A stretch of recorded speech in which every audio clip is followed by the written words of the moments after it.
एक ब्राह्मण प्रयागराज से 5 कोस की दूरी पर रहता था। वह प्रत्येक संक्रांति के दिन स्नान करने के लिए प्रयागराज जाया करता था। माघ मास की संक्रांति के दिन तो वह अपने परिवार सहित अवश्य ही वहां जाता था। जब वह ब्राह्मण बूढ़ा और चलने में असमर्थ हो गया, तब एक बार माघ की संक्रांति आने पर उसने अपने पुत्र को बुलाकर कहा, प्रयागराज जाओ, त्रिवेणी में स्नान करके मेरे लिए भी त्रिवेणी के जल की गागर भर कर लाना और संक्रांति के पुण्य काल में मुझे स्नान कराना। देर मत करना। पिता के वचन का पालन करते हुए उसका पुत्र प्रयागराज के लिए चल पड़ा। त्रिवेणी में स्नान करके जब वह पिता के स्नान के लिए ला रहा था, तो रास्ते में उसे एक प्रेत मिला। वह प्यास के कारण बहुत व्याकुल हो रहा था और गंगा जल पीने की इच्छा से रास्ते में पड़ा था। लड़के ने प्रेत से कहा, मुझे रास्ता दे दो। प्रेत ने कहा, तुम कहाँ से आए हो? तुम्हारे सिर पर ये क्या है? उसने कहा, त्रिवेणी का जल है। प्रेत बोला, मैं इसी इच्छा से रास्ते में पड़ा हूँ कि कोई दयालु मुझे गंगा जल पिलाए तो मैं इस प्रेत योनि से मुक्त हो जाऊँ, क्योंकि मैंने गंगा जल का प्रभाव अपने नेत्रों से देखा है। क्या प्रभाव देखा है? एक ब्राह्मण बड़ा विद्वान था। उसने शास्त्र अर्थ द्वारा दिग्विजय प्राप्त करके धन उपार्जित कर लिया था, लेकिन क्रोधवश उसने किसी ब्रह्मवेत्ता ब्राह्मण को मार दिया।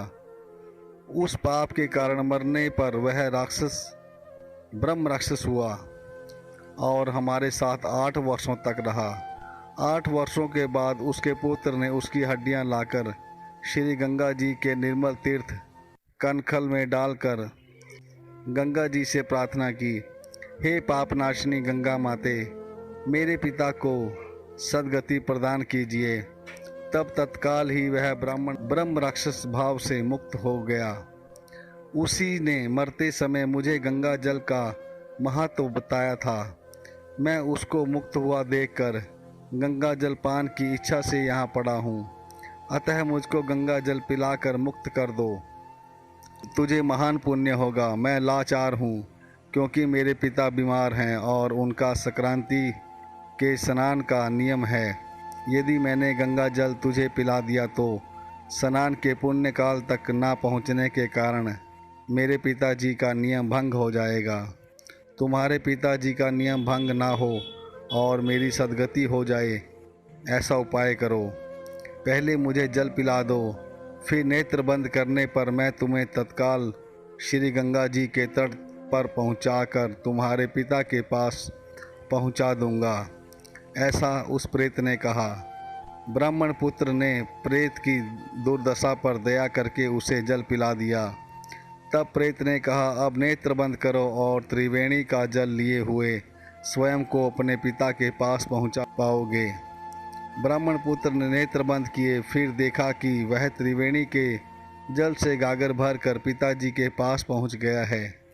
गंगा जी की महिमा के विषय में भगवान व्यास जी पद्म पुराण में कहते हैं, अविलंब सद्गति का उपाय सोचने वाले सभी स्त्री पुरुषों के लिए गंगा जी ही एक ऐसा तीर्थ है जिनके दर्शन मात्र से सारे पाप नष्ट हो जाते हैं। भगवान शंकर नारद जी से कहते हैं, समुद्र सहित पृथ्वी का दान करने से मनीषी पुरुष जो फल पाते हैं, वही फल गंगा स्नान करने वाले को सहज में प्राप्त हो जाता है। राजा भागीरथ ने भगवान शंकर की आराधना करके गंगा जी को स्वर्ग से पृथ्वी पर उतारा था। जिस दिन से वे गंगा जी को पृथ्वी पर लेकर आए, वही दिन गंगा दशहरा के नाम से जाना जाता है। तो दोस्तों, आपको ये स्टोरी कैसी लगी, प्लीज़ वीडियो के कमेंट में ज़रूर लिखें और मिलते हैं किसी नई वीडियो में। Thanks for watching friends.